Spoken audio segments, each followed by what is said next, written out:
जय श्री राम मित्रों। Supreme court के पूर्व चीफ जस्टिस रंजन गोगोई अपनी आत्मकथा में लिखते हैं कि जब उनके पास में ये केस आया था अयोध्या कांड का, तो उन्होंने कहा कि मुझे दिव्य प्रेरणाएं हो रही थी, अंदर से देवीय प्रेरणाएं हो रही थी कि जल्दी से इसका डिसीजन लो ऐसा। और उनके साथ के जो जज थे वे भी, उन्होंने कभी 3 महीनों में एक भी बार छुट्टी नहीं ली, किसी को भी सर्दी जुकाम या बुखार भी नहीं हुआ। और मतलब ये एक देवीय ही प्रभाव ही इसको समझ लीजिए और ईश्वर की कृपा ही समझ लीजिए। और फिर उन्होंने डिसीजन लिया और फिर भूमि पूजन हुआ और अभी 22 जनवरी को प्राण प्रतिष्ठा भी होने वाली है। तो रामायण में हम देखते हैं, सीरियलों में देखा है, सुना भी है, रामायण में पढ़ा भी है कि हनुमान जी राम जी के कार्य करते थे और आज भी हनुमान जी राम जी के कार्य कर रहे हैं। जी हाँ, अयोध्या में वानर का रूप लेकर के हनुमान जी आज भी, ऐसे बहुत सारी घटनाएं हैं कि वे हनुमान जी वानर के रूप में रक्षा करते हैं जो भक्त होते हैं उनकी, अयोध्या नगरी की, श्री राम जन्मभूमि की। तो मैं आपको घटना बताऊंगा कि ये घटना 1998 में है, जब आतंकी हमला होता है हमारे अयोध्या में।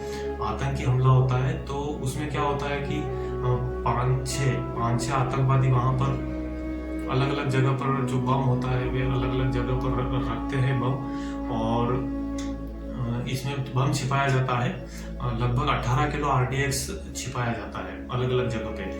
तो पुलिस और जितनी भी खुफिया एजेंसी होती है वे सब अयोध्या पहुंचती है और बम की खोज करती है कि आखिर बम कहाँ पर छुपाया गया, 18 किलो RDX अलग अलग जगह पर।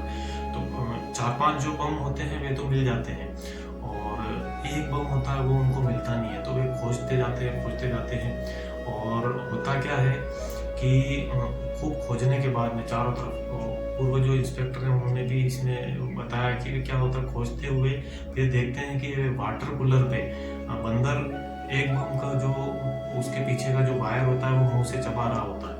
तो फिर देखते हैं कि हाँ, वो भी टाइम बम होता है, वो भी डिफ्यूज हो चुका होता है।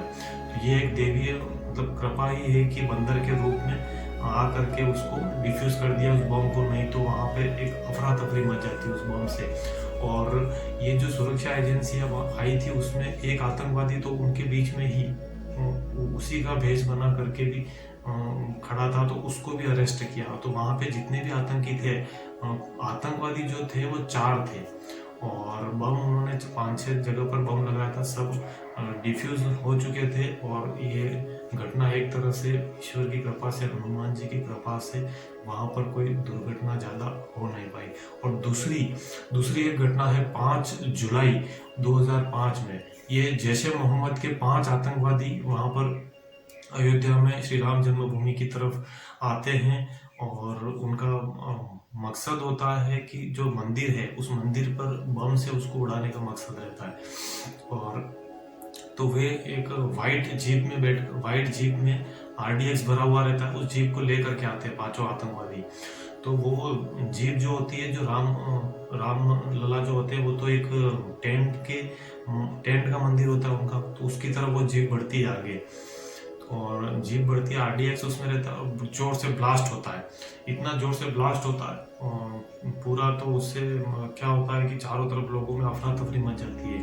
उसके पीछे जो एक सिपाही भाग रहा होता है तो एक सिपाही की भी मौत होती है। तो अफरा तफरी मचती है। ऐसे में भी आतंकवादी उस अफरा तफरी का मौके का फायदा ले करके सीधा जो टेंट वाले राम मंदिर होता है उसकी तरफ भागते हैं और हथगोलों से उस पर 5-6 हथगोले भी फेंकते हैं उस टेंट पे, राम मंदिर के टेंट पे, लेकिन उनका वो वहाँ पर फूटता नहीं है, वो बम वहाँ पर नहीं फूटते उनके।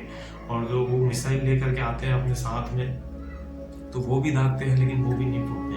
फिर क्या होता है कि मतलब जो हमारी आर्मी होती है उनके साथ में उनकी मुठभेड़ होती है, तो इनके पास में भी गन वगैरह पूरे हथियारों के साथ में आए थे और मुठभेड़ होती है। मुठभेड़ों में क्या होता है, एक आतंकवादी होता है वो मानव बम बन करके आया था, तो मुठभेड़ के समय जब उसको गोली लगती है तो पूरा बम फटता है और वो पूरा चितड़े हो जाता है, लेकिन राम मंदिर को कोई भी नुकसान नहीं होता है।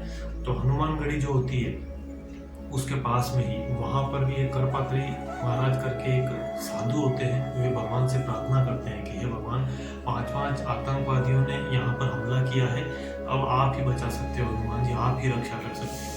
वे प्रार्थना करते हैं, उनको भी हनुमान जी अंदर से प्रेरणा देते हैं और वे तुरंत उनको प्रेरणा मिलती है कि दौड़ करके उस जगह पर जाओ। तो वे जन्मभूमि के स्थान पर दौड़ करके आते हैं। तब तक तो अपने जो आर्मी वहाँ पर होती है, उन्होंने क्या किया होता है कि उन मुठभेड़ में 5 आतंकवादियों को, एक आतंकवादी तो मानव बम बन के आया था, उसका तो ब्लास्ट हो ही जाता है। उसके अलावा जो 4 होते हैं उनको मुठभेड़ में वहीं समाप्त कर देते हैं। मतलब इस तरह से 5 आतंकवादी वहाँ पर खत्म हो जाते हैं और वे राम मंदिर का नुकसान नहीं कर पाते हैं, कुछ भी बिगाड़ नहीं पाते हैं। राम मंदिर सुरक्षित ही रहता है। तो ये एक ईश्वर की कृपा, देवी कृपा से ही राम मंदिर सुरक्षित रहता है।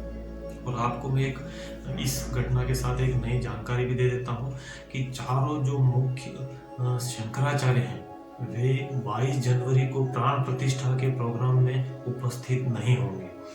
उसका कारण वे बता रहे हैं कि राम मंदिर जो है उसका निर्माण अभी केवल 40% हुआ है, 100% निर्माण नहीं हुआ है। तो अधूरा निर्माण है, उस अधूरे निर्माण में प्राण प्रतिष्ठा नहीं की जाती है। जब पूरा निर्माण होगा उसके बाद ही प्राण प्रतिष्ठा की जाती है, ऐसा चारों शंकराचार्य जी का कहना है। तो राम जी के प्रति भक्ति, उनके प्रति प्रेम, ये हमको शास्त्र सिखाते हैं, धर्मशास्त्र। और धर्मशास्त्र ही हमको सिखाते हैं कि प्राण प्रतिष्ठा कब करनी चाहिए। तो धर्मशास्त्र कहते हैं कि प्राण प्रतिष्ठा तब करनी चाहिए जब उसका पूरी तरह से मंदिर का निर्माण हो जाए। लेकिन मंदिर 40% बना हुआ है, तो ये अधूरे में प्राण प्रतिष्ठा नहीं की जाती है। इसलिए भारत के चारों जो शंकराचार्य हैं मुख्य, वे इस प्राण प्रतिष्ठा में अयोध्या में उपस्थित नहीं होंगे। तो आज मैंने आपको 1-2 घटनाएं भी बताई हैं। और आगे का वीडियो, आपको किस तरह का वीडियो आप चाहेंगे, किस टॉपिक पर आप वीडियो चाहेंगे, मुझे नीचे कमेंट बॉक्स में ज़रूर बताएं। इस वीडियो को लाइक करें, चैनल को सब्सक्राइब करें और आप अपना कमेंट बॉक्स में कमेंट जरूर करें। मिलते हैं फिर नेक्स्ट वीडियो में, तब तक के लिए दीजिए मुझे इजाज़त। जय श्री राम।